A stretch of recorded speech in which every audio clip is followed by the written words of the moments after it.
Good morning, SECC family. We are on our journey through the Bible. It's hard to believe, but we are already in Exodus chapters 7 and 8. Stick around.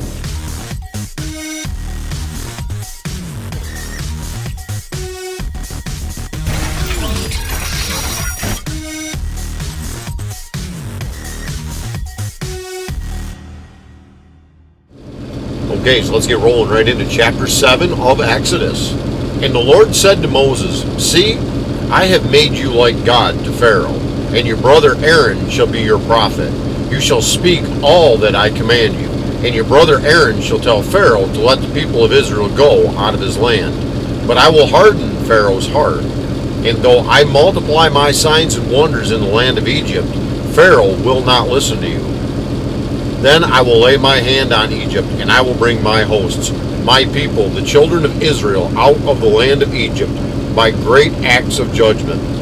The Egyptians shall know that I am the Lord when I stretch out my hand against Egypt and bring out the people of Israel from among them.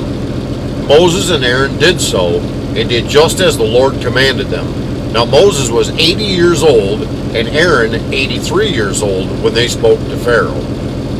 Then the Lord said to Moses and Aaron, When Pharaoh says to you, Prove yourselves by working a miracle, then you will say to Aaron, Take out your staff and cast it down before Pharaoh, that it may become a serpent. So Moses and Aaron went to Pharaoh and did just as the Lord commanded.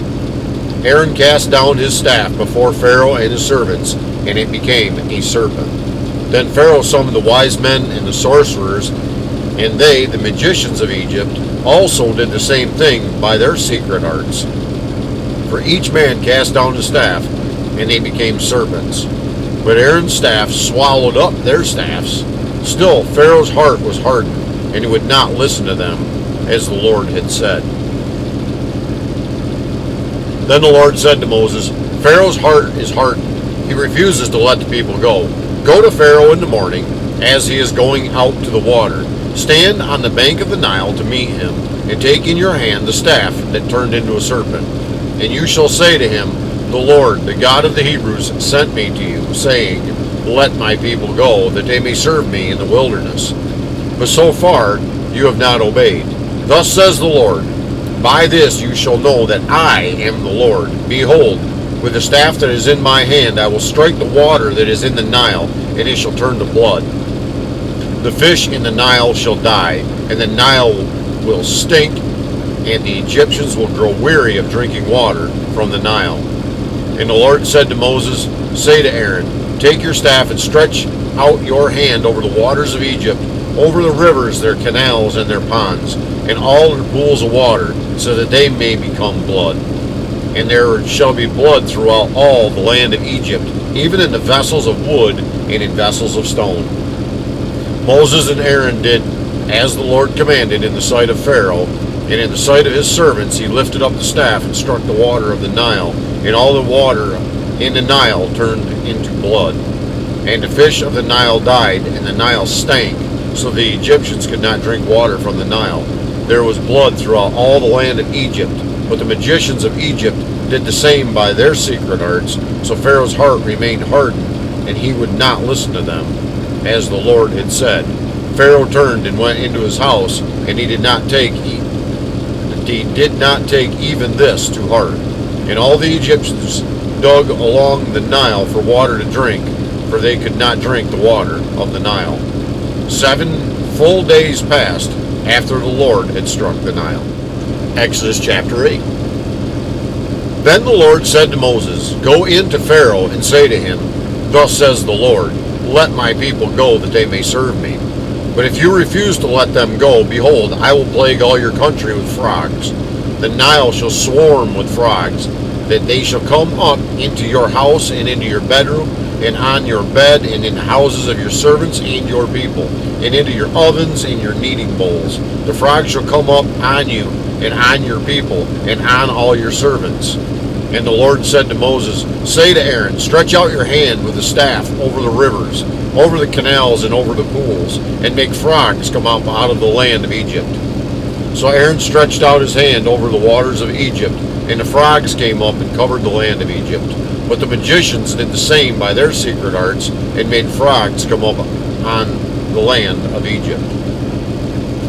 Then Pharaoh called Moses and Aaron and said, "Plead with the Lord to take away the frogs from me and from my people, and I will let the people go to sacrifice to the Lord."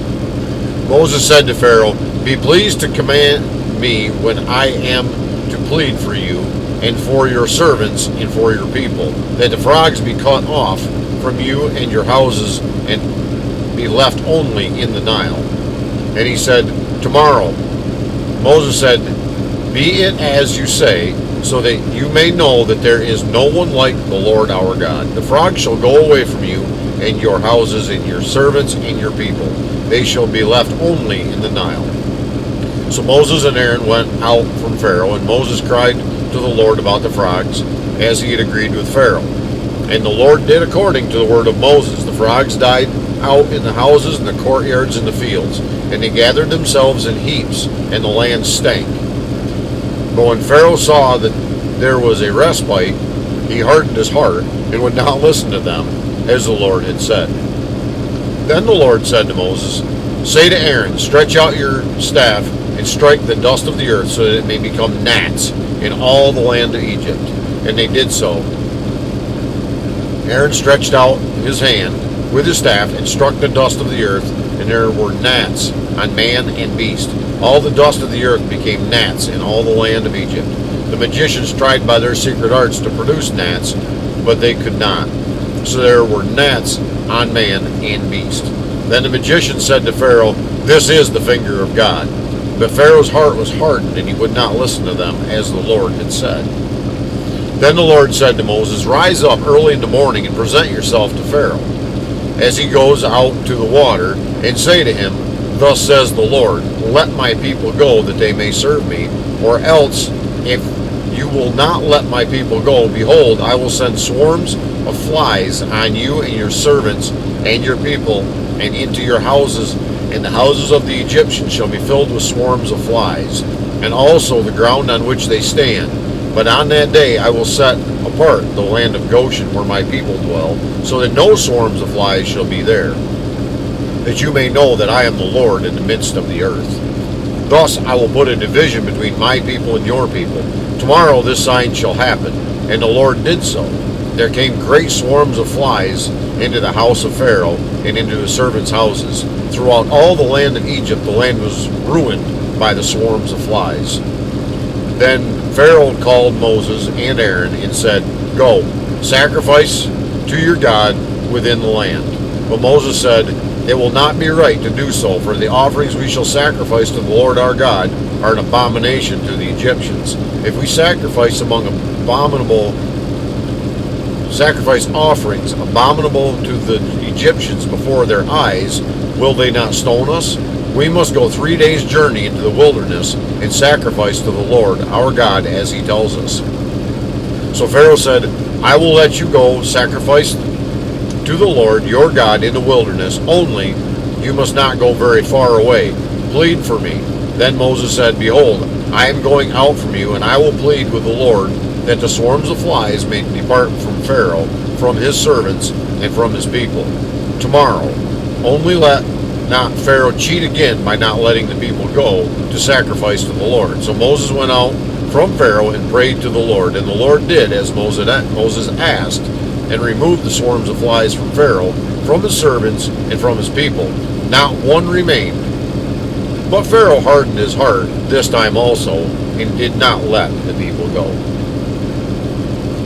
That concludes our reading of chapters 7 and 8 in Exodus. Lord willing, we will be back tomorrow with a couple more chapters. And until then, may God richly bless you, yes you, and have a great day.